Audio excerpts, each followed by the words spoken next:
Hello दोस्तों, नमस्ते, प्रणाम। मैं आपकी भारती तिवारी स्वागत करती हूँ। मैं मंजू गिरी मैं मंजू गिरी सभी दर्शकों का स्वागत करती हूँ अपने YouTube चैनल पर। और हम लोग दोनों बहन मिलकर आज आपको एक ललनवा गीत सुनाने जा रहे हैं। गीत बहुत बड़ा है और अच्छा भी है, दर्दनाक है। जैसा लगे गीत कमेंट में ज़रूर बताना, लाइक शेयर सब्सक्राइब करना चाहिए। बड़ा यार मनवा से बेटा भी ले बहुअर उतारी रे ललनवा यार ले बहुअर उतारी रे ललनवा। दिन रात बहुआर करई सासू सेवा यार मम्मी कहे मुठ सुखाई रे ललनवा यार मम्मी कहे मुठ सुखाई रे ललनवा। 4 महीना बेटा रहले ने घरवा यार पचाए में गईले विदेश रे ललनवा यार पचाए में गईले विदेश रे ललनवा। बेटवा के जाताई घर से बाहर वायर बहुअर के बदलल मिजाज रे ललनवा यार बहुअर के बदलल मिजाज रे ललनवा। मुख से करई बहुअर सासू जी से बतिया यार जब मुख खोलई गरिया मई रे ललनवा यार जब मुख खोलई गरिया मई रे ललनवा। घर से निकाली बहुअर सासू का अपने यार बंद करई बजरा के माड़ी रे ललनवा यार बंद करई बजरा के माड़ी रे ललनवा। हाथ जोड़ी सासू कर लिया रजिया यार सुन बहु बतिया हमारे रे ललनवा यार सुन सासू बहुअर बतिया हमारे रे ललनवा। एतनी ने निर्दय बहुअर केहू नहीं बाटे यार हमसे ये बतिया सहाई रे ललनवा यार हमसे ना बतिया सहाई रे ललनवा। बड़ा रे कठिनवा से बेटवा जन्म ले यार पालत पोसत गए बूढ़ाई रे ललनवा यार पालत पोसत गईले बूढ़ाई रे ललनवा। बड़ा यार मनवा से तो का भी यहले यार हम ही के कैलो पराई रे ललनवा यार हम ही क्या कैलो पराई रे ललनवा। सासू के बात सुनी बहुअर नागिनिया यार भीतरा से बोलाई फूफकारी रे ललनवा अरे भीतरा से बोलाई फूफकारी रे ललनवा। जब तक रहे सासू बेटवा कुंवारा यार तब तक बेटवा तो हर रे ललनवा यार तब तक बेटवा तो हर रे ललनवा। जही दिन गए बेटा तोरा ससुररिया यार वही दिन बेटा तोर मोहा मार रे ललनवा यार वही दिन तोरा बेटा मोर रे ललनवा। बहुअर के बात सुने सासू बेचारी यार दुआरे पे बैठे माना मारी रे ललनवा यार दुआरे पे बैठे माना मारी रे ललनवा।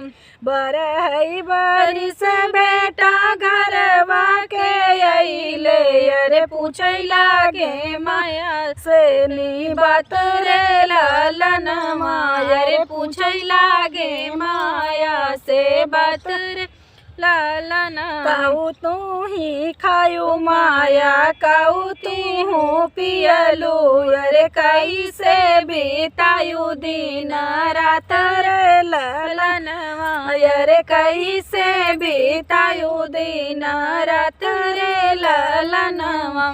जही दिन बेटा तू ही गईला विदेशवा अरे बहुअर के बदलल मिजाज रे ललनवा। अरे बहुअर के बदलल मिजाज रे ललनवा। पलंग चढ़ी बैठी के कर लिया देशवा अरे छोरेली घर के मालिकान रे ललनवा। अरे छोरेली घर के मालिकान रे ललनवा। चबिया तिजोरी लाई के बनी माल के निया अरे बनमई बरहो भोजन रे ललनवा। अरे बनमई बरहो व्यंजन रे ललनवा। अपुना त खाली बहुअर बरहो भोजन अरे हम का नमक और भात रे ललनवा।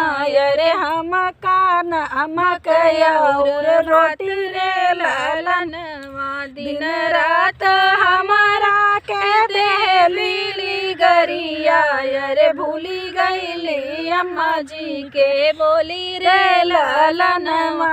अरे भूली गईली अम्मा जी के बोली रे ललनवा।